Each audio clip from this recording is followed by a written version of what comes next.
Thank you, Jermaine. Meanwhile, at least one football official is signaling a willingness to be the first in line in the sport to take the COVID-19 vaccine when it becomes available in Jamaica in an effort to get others in the sport to trust the process. Denise Walters reports.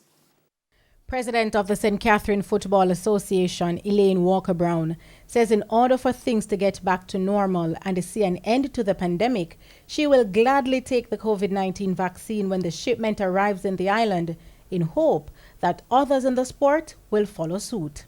I will also lead by example. I'll be the first to take it in the football fraternity.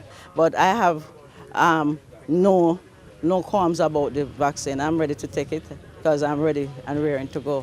Walker-Brown, speaking to TVJ Sports recently, adds that she believes the country as a whole has done well when it comes to being immunized, and this will be no different. I think one of the things is that our upbringing and the amount of vaccinations that we have been taking from we were kids, I think this is one of the things that is helping us as Jamaicans. And if members of the St. Catherine FA have doubts, Walker-Brown asserts that they can depend on the executive to educate and inform them. If it takes for us to meet with our affiliates to educate them about the vaccine, there's no doubt we as an executive will, and the way our affiliates respond to us, I know that it will be in the positive. And as I said, as an executive, and I'm not speaking only for myself, I'm speaking for the entire council of the St. Catherine Football Association, that we will be the first to show them that they have no fear in taking the vaccine. The first set of COVID-19 vaccines are set to arrive in the island in about 2 weeks' time.